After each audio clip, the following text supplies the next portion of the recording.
a presentar al doctor Leonardo Amaya, quien nos presentará su conferencia Fin del paternalismo médico y respeto a la autonomía del otro. El doctor Leonardo Amaya Martínez es médico de la Universidad de Cartagena, máster en psicología con énfasis cultural de la Universidad del Valle, PhD moral de la PUSC de Roma, psicoterapeuta Advanced Practicum del Albert Ellis Institute de Nueva York, miembro correspondiente del Colegio de Psicólogos, miembro del Comité Promotor de Ética, Psicología ORG, miembro del Comité de Ética de ASIEM, profesor del Programa de Psicología de la Universidad del Rosario en Ética aplicada en Psicología y en Problemáticas Psicosociales en Contexto, Premio Nacional de Psicología y profesor distinguido de la Universidad del Rosario. A esto quiero agregar que el doctor Leonardo Amaya es un líder en las temáticas de ética y psicología y ha contribuido a construir unos lineamientos éticos para los psicólogos en Colombia y es verdaderamente un privilegio tenerlo hoy acá. Muchas gracias, doctor. Muchas gracias. Muchas gracias, doctora María Isabel. Va a ser un poco dramática la conferencia porque tengo la voz un poco extraña, pero estoy perfectamente bien. Bueno, este texto, que lo conocemos todos bastante bien, es el texto de Hipócrates de Cos y es la versión de la Biblioteca Clásica Loeb, porque entre otras cosas, el juramento hipocrático ha tenido unas reinterpretaciones que han acabado siendo un poco problemáticas también para nosotros. Por supuesto, los médicos tenemos un gran respeto a la historia. Yo amo la historia y, digamos, la tradición de estar sostenidos en tantos siglos de profesionales resulta de una particular riqueza.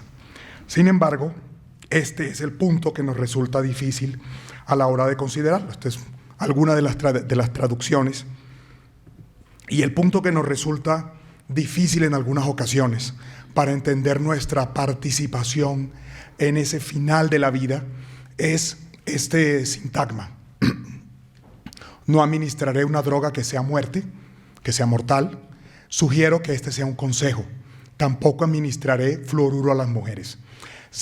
Le sonará muy rara la traducción porque, como ha sido necesario contemporizarla, habitualmente escuchamos una versión que suena: no administraré una droga mortal, no colocaré un pesario a las mujeres. Realmente, cuando los autores, porque la discusión va ahora en el camino, que son varios autores los del juramento hipocrático, cuando los autores colocaron ese reconocimiento del carácter de la medicina, de lo propio de la medicina, lo hicieron en los términos de su momento, lo hicieron con la tecnología de su momento y también con las consideraciones de lo que resultaba propio de la medicina en su momento. Sin embargo, por supuesto que el juramento hipocrático forma parte de un elemento esencial de cualquier principio de acción, el reconocimiento de un carácter propio de la intervención médica. Los médicos tenemos, como también los psicólogos, como también otros profesionales, una relación asimétrica con las personas con las cuales trabajamos.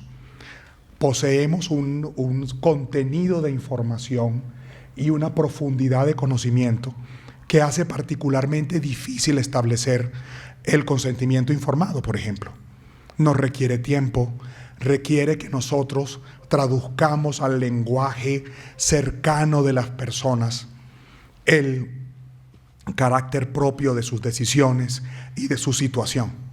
Y eso ha cambiado también el modo, no solo del ejercicio, sino de entender un rasgo del ejercicio médico. Hay unos casos históricos esenciales y von Ibsen estableció un punto tecnológico que tuvo un impacto muy importante a la hora de entender nuestra tarea. El doctor Ibsen, una persona muy reconocida de mediados del siglo pasado, fue el que abrió la puerta tecnológica a las intervenciones intensivas en medicina. Y eso generó un impacto monumental a la hora de entender el final de la vida humana. Hay un artículo absolutamente clásico que debo citar, que es el famoso Mollaret y Goulon sobre el coma de Passé. ¿Qué es lo que ocurre? Una vez comenzada la posibilidad de mantener la ventilación en un paciente severamente afectado, los doctores Molaré y Goulon encontraron una cosa muy llamativa. Desde 1954, momento de la creación del servicio de reanimación del Hospital Claude Bernet a París, el doctor Moulon llamó la atención a la comunidad médica francesa sobre la existencia de pacientes que presentaban un cuadro neurológico particular asociado con la abolición total de la conciencia, la supresión de todos los reflejos del tallo cerebral, la ausencia de ventilación espontánea y el detenerse de la ventilación y la nulidad del electroencefalograma. ¿Qué fue lo que encontró? Ellos encontraron que estos pacientes que eran sometidos a una intervención intensiva, llegaba un momento en el cual ya no podían mantener las funciones básicas neurológicas del tallo, y luego de examinar las piezas anatomopatológicas después de su muerte, encontraban un deterioro tisular muy importante, la putrefacción de órganos funcionales. Y la pregunta que se hacen Molaré y Goulon era si estábamos sosteniendo la actividad mecánica de un cadáver. La posibilidad tecnológica siempre ha conducido en medicina a una pregunta sobre la naturaleza de nuestra intervención y sobre el sorprendente mecanismo del cuerpo humano, pero también sobre la definición particular de qué es lo que nos hace propiamente humanos. Sostener un cuerpo que se encuentra en putrefacción nos haría dudar seriamente sobre si esa intervención es propiamente médica y sobre si sostener ese proceso sería un acto válido dentro de una intervención de tipo médico. Por supuesto, este es un caso contemporáneo de 1954, recordarán, que es de la notable historia de Karen Ann Quinlan. Seguimos hablando, su mamá sigue viva. Ayer confirmé en internet que Julia sigue viva y sigue presidiendo el hospicio Karen Ann Quinlan cerca de Nueva York. Julia tiene en este momento 93 años y ella fue la que primero nos manifestó el dolor y las situaciones dramáticas que acompañan el entender el final de una vida y entender, en el caso de Karen Ann, en qué momento decíamos que su existencia como persona había terminado. Como ustedes recordarán, son datos simplemente históricos que para nosotros son muy reconocidos, por supuesto. Ella, en el año 75, teniendo 21 años, ella quería irse a una fiesta, se quería poner un trajecito rojo que había comprado y que era traje que le gustaba y le parecía importante para esa fiesta. Entonces se sometió a una dieta intensiva en el cual, y también al parecer tomó algunas sustancias para ayudarse a la dieta, pero también por un uso recreativo. Ella va al baño, en el baño muy posiblemente lo que se piensa es que vomita y broncoaspira y demora un tiempo allí. Lo que no se pudo saber nunca fue cuánto tiempo duró la hipoxia cerebral tan severa que luego la conduce a lo que llamamos ahora estado vegetativo persistente. En ese momento el término no era dominante. Su madre, Julia, una ferviente católica, practicante, considera que el dolor de su hija y la situación de su hija no corresponde con su dignidad, pero tampoco con su vida. Y por eso su libro, mi gloria y mi dolor, mi alegría y mi dolor, My Joy and My Sorrow, que es absolutamente apasionante, es un texto en el cual nos habla de su debate interior. Acude a la Corte Suprema, la Corte Suprema de Estados Unidos autoriza el retirarle el ventilador mecánico, lo que había hecho nuestro doctor Ibsen, y ella inicia ventilación autónoma. Mantiene su respiración hasta que finalmente muere por neumonía pesando 36 kilogramos. El debate de su madre es, esto era lo que Yo debía ofrecerle a mi hija, esto es lo que una persona creyente le ofrece a su hija, y esto es una intervención de tipo médico. Eso es el carácter compasivo y reconocer que nuestra vida tiene un fin, tiene un momento en el cual termina, pero su determinación en casos particulares resulta potencialmente difícil, porque lo propiamente humano no es la actividad biológica. Nosotros estamos aquí porque nuestra mente ha construido un mundo a partir de nuestras experiencias y del contacto con las personas. Y cada vez más tenemos claro que al finalizar el soporte biológico que sostiene nuestra mente, aquello que reconocemos como una persona desaparece. Y que las acciones que hagamos allí se basan en la dignidad que establecemos a la historia de esa persona. Respetamos un cuerpo humano porque ese cuerpo fue el soporte de una historia que marcó un recorrido y que tuvo acciones en otros. Por eso respetamos el cuerpo humano. Esta es una foto antigua de Julia sosteniendo ese libro, mi gozo y mi pesar.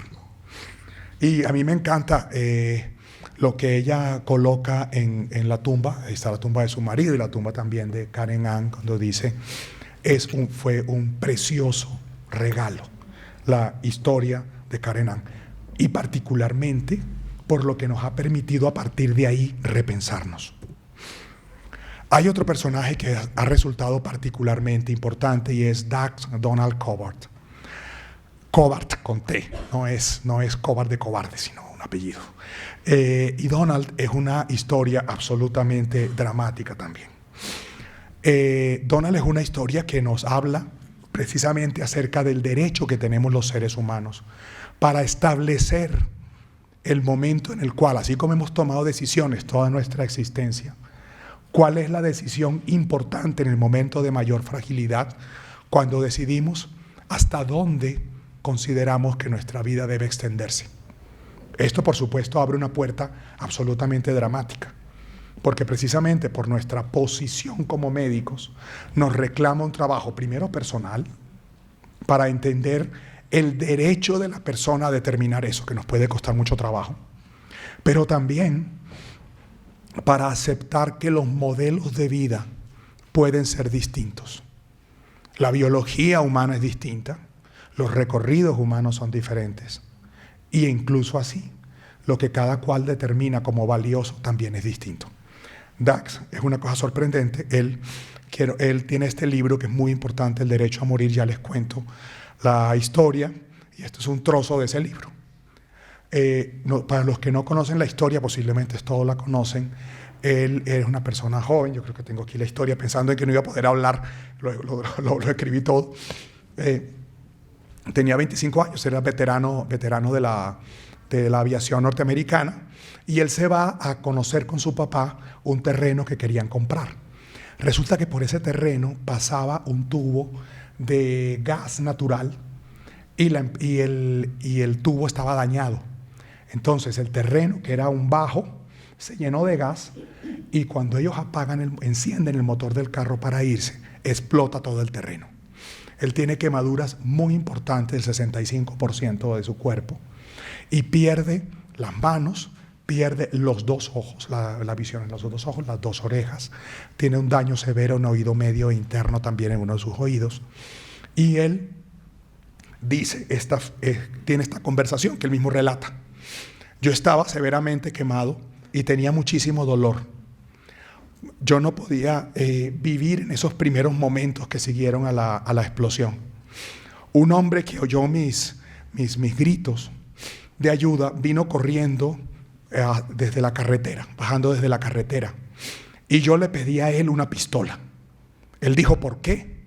Yo le dije, tú no puedes ver que yo soy un hombre muerto.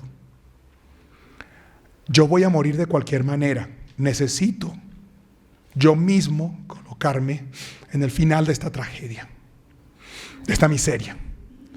De un modo muy compasivo y amable me dijo, no puedo hacerlo. Que es ese debate interior del otro. Dax no escribe esto con rencor, lo escribe para manifestar el dolor y lo que convoca en el otro. Él no tenía manos, entonces se podrán imaginar su imposibilidad para actuar, por su propia cuenta siendo un militar. Entonces, bueno, él le pide repetidamente al personal del hospital que lo dejen morir y que lo ayuden a morir. No podía hacerlo por sí mismo. Y a pesar de que había sido evaluado por psiquiatría como una persona con plenitud para la toma de decisiones, los doctores actúan inadecuadamente y asumen la decisión de su madre. Y es por la decisión de su madre, que no era competente desde el punto de vista legal para actuar, que continúa el tratamiento. Finalmente sale del hospital, estudia Derecho, se casa, estudia en la Universidad de Baylor, se casa, escribe un libro y él sigue vivo en este momento, tiene 71 años. Y sigue diciendo que los doctores no debieron obedecer a su madre y no debieron pasar por encima de su decisión, aunque ahora esté vivo. Por eso el caso de Cobard es súper interesante, porque él, aunque está vivo, él también tuvo 2 intentos de suicidio mientras estudiaba Derecho en la universidad. Aunque sigue vivo, él sigue diciendo que su derecho original y su decisión original debió ser respetada. Y ahí viene una pregunta que nos tenemos que hacer como médicos. ¿Tenemos derecho a pasar por encima de un derecho de otra persona? ¿Qué nos autoriza para que yo actúe en contra de la elección libre de otro ser humano? El problema es que durante muchísimo tiempo nosotros hemos tenido una relación, la seguimos teniendo, una relación asimétrica que se establece por el nivel de conocimiento que nosotros tenemos. Pero el nivel de conocimiento no nos da un poder sobre los otros, nos da una mayor responsabilidad. El consentimiento informado es una obligación nuestra, precisamente porque nuestra posición dominante de conocimiento nos da un poder que puede ser usado de forma ilegítima. Elizabeth Bobia es otro caso de estos que nos convoca ese tipo de preguntas. Elizabeth Bobia es una mujer cuadraplégica, con lesiones por contracturas.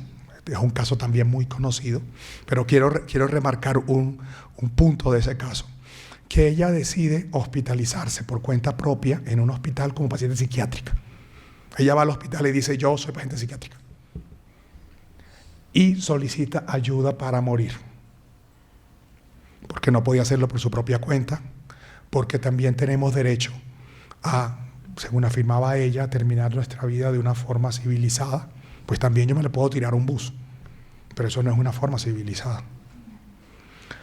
Sin embargo, Elizabeth Bobia recibe un tratamiento mucho más agresivo para su dolor, y ella se retracta de su decisión. Y esto nos presenta una situación compleja y nueva para la medicina, y es establecer, fíjense que ocurre lo mismo que Dax Cobard. Dax continúa vivo y continúa diciendo: yo debí morir y debió ser respetada mi decisión. Y Elizabeth tuvo el derecho humano de cambiar de opinión con la intervención médica. Eso nos trae a nosotros un problema muy complejo, y es que la evaluación de la capacidad de toma de decisiones y los procesos de información que realizamos en las personas con una lesión grave forman parte de las nuevas exigencias de la profesión médica, no solo de los psiquiatras ni de los psicoterapeutas. Cuando uno piensa, por ejemplo, en el protocolo SPIKES para la comunicación en enfermedad terminal o para intervenciones en cáncer, debería ser de dominio de cualquier médico. Cualquier profesional de la medicina, cualquier estudiante que está al final de su carrera, debe manejar por lo menos el protocolo SPIKES. Porque el protocolo SPIKES nos fortalece muchísimo a la hora de evaluar y de informar adecuadamente a las personas. Aquí también lo había escrito pensando, quédense con la referencia, el caso es súper interesante. Yo creo que también nos convoca a plantearlo. Y por supuesto, Chantal Sevin nos planteó otro problema adicional. Chantal finalmente decide terminar con su vida sin apoyo médico ante la insensibilidad nuestra de obligarla a continuar adelante con una lesión tan incapacitante, tan dolorosa y que sin embargo no era una lesión terminal. Nosotros sabemos que la norma de enfermedad terminal es profundamente inexacta. Nosotros seguimos viviendo con la idea de que una enfermedad terminal se define a partir de que los profesionales formados consideren que no sería sorprendente la muerte en 6 meses. Esa definición es supremamente pobre, entre otras cosas y entonces vamos a dejar a tantas personas con neoplasias profundamente deformantes y dolorosas para las cuales no tenemos intervención, que vivan 1 año, que vivan 2, que vivan 4. No todo el mundo tiene un caricaturista influyente como hijo que pueda permitir que se salte la norma, porque ustedes saben que el padre de Matador no cumplía la norma. Y entonces no estamos introduciendo, favoreciendo y colaborando con otra situación de injusticia. ¿Por qué estamos dejando los médicos que eso nos los definan los abogados, que no conocen las sutilezas y los problemas y las complejidades de cualquier patología? No es lo mismo tener un astrocitoma que tener un melanoma metastásico. El recorrido no es el mismo. Muy bien, y este es el problema que nosotros conocemos. Yo creo que para todos es sabido que la intervención se llama clínica porque los médicos nos sentábamos para atender a la gente y nos sentábamos en un cline, en una sillita. ¿Por qué? Por nuestra autoridad. Pero una autoridad reclama precisamente tener unas normas éticas. ¿Por qué tenemos normas éticas nosotros? Tenemos normas éticas porque tenemos un poder del cual se puede abusar. Las normas éticas forman parte de las relaciones asimétricas. Yo no tengo normas éticas con mis pares. Yo tengo normas éticas cuando atiendo personas en las cuales mi conocimiento y mi entrenamiento favorecerían que yo manipulase y actuase en contra de sus derechos. Eso es lo que establece una norma ética. Había comenzado mencionando el juramento hipocrático y recuerden que hay una evolución muy importante en todas las disciplinas en relación con la ética. ¿Por qué? Porque nosotros sabemos, primero, antes del código del juramento hipocrático estaba el código de Hammurabi, que sigue siendo un documento relativamente de referencia. Recuerden que era más es una piedra llena de castigos, está en el Louvre, y básicamente es una condenación. Luego el juramento hipocrático establece una serie de responsabilidades. Luego Epicuro y Aristóteles tienen un debate filosófico muy interesante acerca de qué vida es valiosa vivir. Sobre todo Epicuro, que era profundamente pragmático, nunca escribió un código, pero nos dejó una serie de reflexiones acerca de cuál debe ser la vida humana y su sentido. Tendremos que esperar al edicto de Milán en el 325, que como siempre pasa en la historia, no fue un edicto ni fue en Milán. Perdón, lo voy a lograr. Esto es un toque dramático. Tendremos que esperar a que Kant y Bentham establezcan una serie de reflexiones. Aquí termina, digamos, la influencia directa de la Iglesia Católica sobre todas las estructuras del imperio. Y sin embargo, Tomás de Aquino, que era religioso, retoma a los clásicos. Recuerden que más o menos hasta el 1100 se queda oculta toda la reflexión griega por motivos de tipo religioso. Y Tomás de Aquino, un religioso, vuelve a retomar el pensamiento griego. Sorprendentemente es él el que hace ese camino.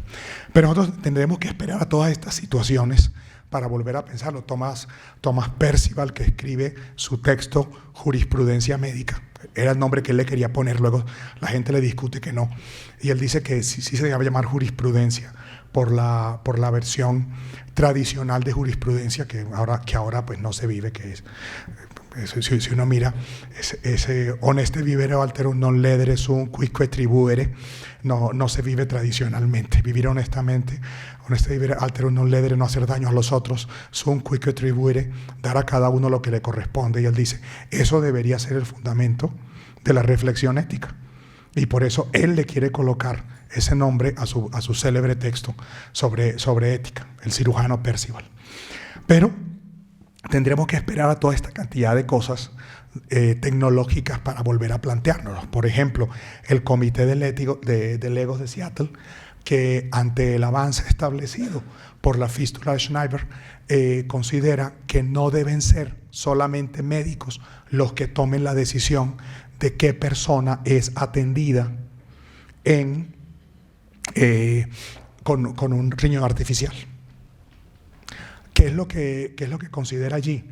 Que la decisión o no de acudir a un sistema de diálisis mecánico, que era lo que había en ese momento, incluía una condena a la vida o a la muerte. Y entonces establece que esa decisión no podía ser exclusivamente de los médicos. Y surge una cosa absolutamente novedosa. Surge efectivamente del establecimiento de que existiese un comité de legos. Yo pienso que no era necesario. Yo pienso que muchos médicos ha sido característico que seamos humanistas. Pero en ese momento, digamos que dudaron de nosotros. Y tenemos que hacer la tarea de volver a ser fuertemente humanistas como lo hemos sido desde hace por lo menos 3.000 o 4.000 años.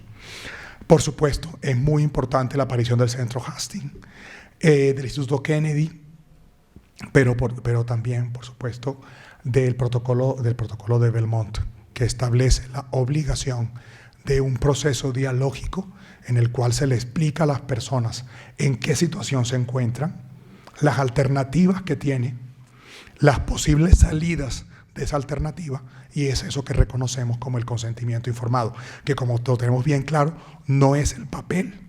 El consentimiento informado es el proceso dialógico e informativo. Cuando yo le entrego un papel a alguien y no le explico, eso no tiene ningún valor.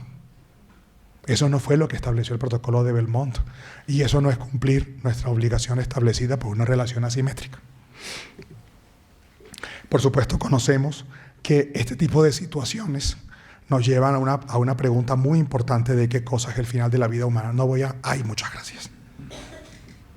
No voy a extenderme en esta historia que ustedes ya conocen, que es la evolución de las diferentes instituciones que establecen los momentos para considerar los diferentes escenarios, porque no es solamente la eutanasia con esas condiciones tan rígidas que se han colocado en Colombia y que desconocen notablemente la versión médica, y eso es culpa nuestra, de los médicos, que no hemos hablado más duro, pero también una cosa que resulta relativamente problemática, que es el suicidio con apoyo médico, porque eso sí ha resultado supremamente complejo de entender para nosotros mismos, por parte, digamos, de la gran tradición.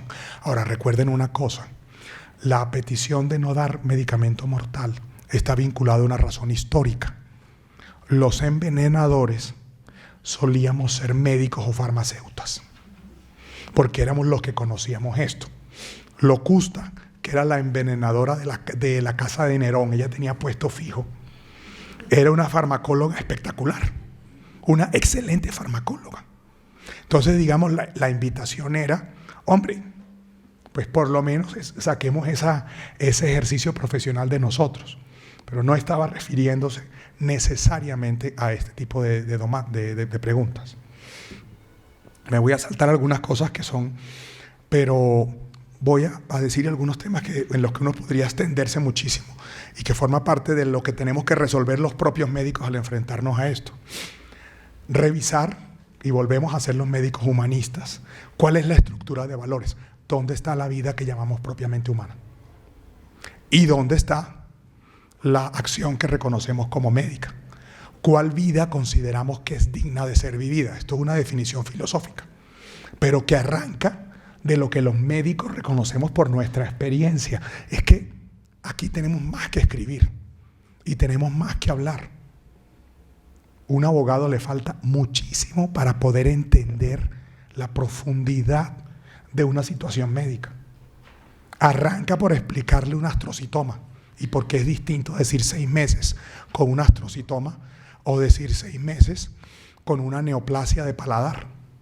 ¿Qué significa una neoplasia de paladar? Tú no puedes colocarle 6 meses a eso. Es de una inmensa ignorancia.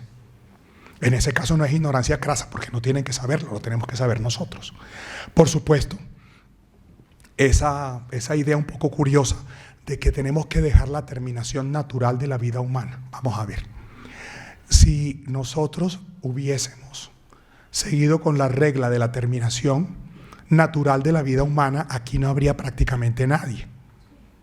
Yo tuve una neumonía hace como 20 años esquiando. ¿Sabes que los costeños esquiando, eso es una combinación peligrosísima? Entonces, no, fue hace como 15 años. Entonces, la terminación natural de mi vida hubiera sido allá. Entonces, no existe terminación natural de la vida humana desde que estamos los médicos, incluso consagrados. Entonces, eso a mí me sorprende cuando lo escucho. No, es que la terminación natural de la vida humana. Pues bueno, es que no. ¿Cuántos hubiéramos muerto en la infancia sin vacunación? La vacunación ha permitido que la mitad de aquí estemos, el 70% lo estemos aquí. Entonces, eso es una batalla que tenemos que dar porque en la cultura está muy extendida. Nos toca explicarle a la gente, la terminación natural de la vida humana muchas veces era en la vida intrauterina. Y en los primeros 2 años nos moríamos de diarrea, en los primeros 6 meses. Entonces, no, precisamente hay que, por favor, es un poco doloroso cuando uno escucha eso, terminación natural de la vida humana, pero de la vida humana estaríamos todos muertos. Bueno, por supuesto es importante la evaluación del grado de depresión y por supuesto las interferencias en las tomas de decisiones, que eso es una tarea médica, no solo del psiquiatra, no solo del psicólogo. El médico debe tener algún grado importante y significativo de formación y no sirve, es supremamente inexacto suponer que yo no puedo tomar decisiones porque tengo depresión o porque estoy mayor. Todos tenemos algún grado de depresión en algún momento de nuestra vida. Y con 2 criterios clínicos, el 60%. Entonces, uno puede tomar decisiones con algún grado de interferencia psicológica. Uno nunca está en plenitud de toma de decisiones. O cuando ustedes se casaron estaban en plenitud de toma de decisión. Por supuesto, hay aspectos explícitos de las intervenciones en decisiones avanzadas, que es el taller que van a hacer ahora. Eso requiere un gran conocimiento médico, porque no es lo mismo pasarle a alguien un papel sin explicarle qué significa, es muy difícil. Y a veces hay que explicarlo con toda la claridad del tema. Yo no soy practicante, pero obviamente todos somos culturalmente católicos y yo me acuerdo lo aterrador que sonaba eso en la Semana Santa, que le decían a uno, ¿aceptas la muerte con todas sus penas, angustias y dolores? ¿Por qué? ¿No hay una alternativa? Si no, uno tiene que... Y a veces parte del consentimiento informado es explicarle, mira, esa lesión que tienes va a crecer, se va a ulcerar, se va a infectar, te va a tumbar 2 dientes, va a invadir el maxilar. Tienes otra alternativa que es tienes otra. Él tiene que decidir, pero yo debo ser claro en explicarle las consecuencias médicas de su elección. Y eso cambia mucho la manera de ver y de tomar la decisión, y tenemos derecho a eso. Fíjense que no estoy diciendo que el final del paternalismo médico sea no intervenir. Todo lo contrario, tenemos mucho que hacer, que se basa en nuestro conocimiento, que se basa en el avance del reconocimiento de lo que es una intervención propiamente médica. Voy a saltarme algunas cosas para cumplir el horario. Por supuesto, nosotros sabemos, esta es la típica leguleyada colombiana, que ustedes saben que aunque había todas estas personas que tenían una visión mucho más avanzada, la doctora Ana Isabel los ha mencionado, fue necesario hacer esta triquiñuela legal, la demanda por José Eurípides Parra, para poder establecer este derecho. Vamos a ver. Nosotros sabemos que nuestro Congreso es una de las instituciones más corruptas. Explíqueme cómo puedo yo creer que de repente de ahí salen normas buenas. Es un acto como sobrenatural, si llega el Espíritu Santo. Porque si yo tengo una cantidad de gente corrupta e ignorante, ¿cómo van a producir documentos buenos? Esto es profundamente ilógico. Eso carece de la lógica más básica. Es decir, el Senado, y ya vemos lo que pasa con nuestras cortes hace muchísimo tiempo. Nosotros tenemos un cartel de las cortes. cartel de la toga, y eso ha pasado. Entonces, yo no logro entender por qué los colombianos no decimos, venga, esa ley es un absurdo. Esa ley, ¿qué clase de micos borrachos la hicieron? Entonces, y nos toca a nosotros hablar. Por supuesto, afortunadamente, hemos tenido personajes como el magistrado Gaviria, pero son luces en medio de la oscuridad. Y nos están imponiendo un sistema de creencias religiosos y ellos ni siquiera saben qué están haciendo, no se dan cuenta. Voy a pasar esto porque no tiene mucho sentido, pero ustedes saben perfectamente que esta intervención se realizó porque su hijo era influyente, porque esta intervención sabemos que no cumple los criterios. Y él tenía todo derecho, estoy convencido que tenía derecho, pero su hijo tuvo que decir hasta dónde van a dejar. Ustedes saben que esta lesión no lo iba a matar en 6 meses. Ustedes saben que el dolor que él estuvo experimentando no permitía una intervención. Y por supuesto, nos permitió también reconocer que hay una influencia inadecuada e ilegítima en nuestras decisiones. Por fortuna, cada vez más se está trabajando desde la medicina, menos en Colombia. Yo creo que tenemos una tarea pendiente muy fuerte. Y una tarea pendiente, cuando uno piensa en la historia de la medicina en Colombia y piensa en los grandes maestros, todas estas personas eran unos reconocidos humanistas. Y la crisis de la medicina en Colombia es una crisis básicamente de ignorancia. Y es aterrador. Es aterrador que uno se encuentre en estos días un estudiante de medicina, por fortuna no de la universidad, porque hubiera ido a rectoría a quejarme, me dijo: no, pero es que estas cosas, yo estaba leyendo a Séneca en el consultorio, entre un paciente y otro. No siempre leo Séneca en el consultorio, pero ese día estaba leyendo a Séneca. Y el muchacho me dijo, que me iba a preguntarme una cosa, me dijo: no, pero es que estas cosas, un profesor me está haciendo leer Platón. Esas cosas. Yo le dije: mira, hay tantos niveles de ignorancia en lo que has dicho, que no te tiro por la ventana porque es ilegal y manchas el primer piso. Pero eso es tristísimo. Yo le dije: mira, lo que me entristece profundamente es que tú vayas a tener el mismo título que tengo yo. Y después le dije: bueno, vamos, ponte a leer, le hice unas recomendaciones después de que no era. Pero sabemos que esa crisis está y que esa crisis es aterradora, y eso ha tenido un impacto dramático en el reconocimiento que tenemos y ha roto con una tradición importante que por fortuna se mantiene en otros países. Esa es una tarea nuestra. Todos nosotros conocemos el protocolo Belmont, que nos hizo esa llamada. Esto no fue una traición a la medicina, fue recordarnos cosas que estábamos olvidando, que yo tengo una responsabilidad que se basa en mi conocimiento. Por supuesto, hay una serie de preguntas, ya estoy terminando, hay una serie de preguntas que son muy importantes. Primero, la defensa que tenemos que hacer los médicos del derecho a tomar decisiones sobre la propia vida. ¿Por qué? Porque no existe ninguna muerte natural. Eso se acabó gracias a nosotros. Uno muere de forma natural si uno está en un monte, en un lugar lleno de culebras y cadillo, pero ninguno de nosotros muere de manera natural. Entonces, ¿qué pasa? Necesitamos apoyo sobre eso. Tener claro qué es lo propio de la vida humana. Lo propio de la vida humana no es podrirse, perder peso y estar inconscientes tirados en una cama. Eso es un acto de soberbia. Nosotros sabemos que hay un momento en que es importante construir el epílogo. Tenemos derecho a construir el epílogo. A mí me encanta una tradición que hay en algunas universidades norteamericanas y europeas que se llama la última lección, que es cuando un profesor se retira de un curso, da una conferencia en que se ríen, pero le dan el derecho a hacer un cierre con broche de oro a su carrera académica. Eso me parece a mí apasionante. Y es muy bonito que uno haga eso.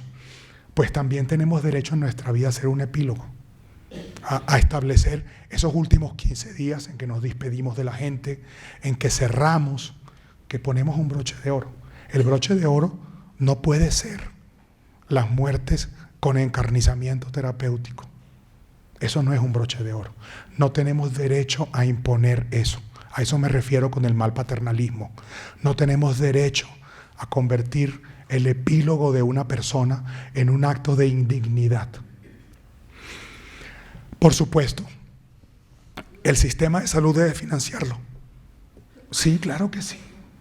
Si es que el sistema de salud es precisamente lo que ha hecho que nuestra vida no ocurra de una manera natural. Entonces, es natural también el final de la existencia. Tiene que estar arreglado y sostenido. Ahora una pregunta fuerte. ¿El sistema de salud colombiano y su regulación es protorreligioso? Sí. Hay muchas formas inadecuadas y violentas de imponer un modelo vital que proviene de las creencias religiosas. Todos tenemos derecho a tener unas creencias religiosas, pero no tenemos derecho a imponérselas a nadie más. Así como tampoco las creencias no religiosas.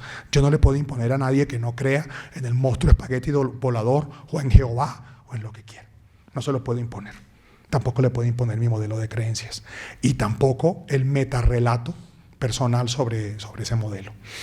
Hay límites en la acción de la propia conciencia. Si esa acción de la propia conciencia es imponer mi modelo religioso, sí hay un límite. Y por supuesto la cuestión de la culpa. Estaba hablando con una psicoanalista muy reconocida colombiana y decía que en el DSM, en el Manual Internacional de Enfermedades en Colombia, habría que colocar como primer diagnóstico la culpa. Y estoy de acuerdo, si ya la mayor parte de la psicoterapia es manejar la culpa. Entonces yo creo que también nosotros tenemos que hacer cosas sobre eso, porque influye de manera inconsciente en nuestras decisiones. Por supuesto, hay muchos artículos que hablan sobre este tema, digamos más nerdo, a mí este tema me apasiona, pero yo les diría que no se olviden que el juramento hipocrático también decía eso. Bios tom emon kai teknon et eron. Mantener puro el arte.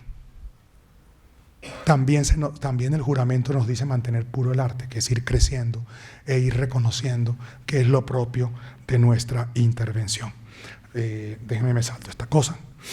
Hay un célebre médico, Adolf citando a Claude Bernard, tenía esta frase, esto es de 1850 por lo menos, que nos recordaba: curar alguna vez, aliviar en algunas oportunidades, consolar siempre. Y esta invitación, consolar siempre, lo reconocía ya como una tarea propiamente médica que podemos hacer el 100% de las ocasiones. Console a tuyos. Y eso es un reto al que quiero invitarlos. La intervención médica no termina cuando se dice culturalmente ya no hay nada que hacer por él. No, todo lo contrario. Ahora hay mucho que hacer. Y es una obligación y una característica médica. Así que mi invitación es no que el paternalismo médico nos quitó algo, el final del paternalismo médico, sino que nos invitó a darnos cuenta que tenemos mucho que trabajar, que tenemos que acompañar como médicos en el momento más frágil de la existencia, de una gran fragilidad psicológica, de una gran fragilidad también acerca del sistema de valores, pero también de fragilidad de tipo físico. Esta fue la foto que descargué ayer del Facebook de Julia Quinn.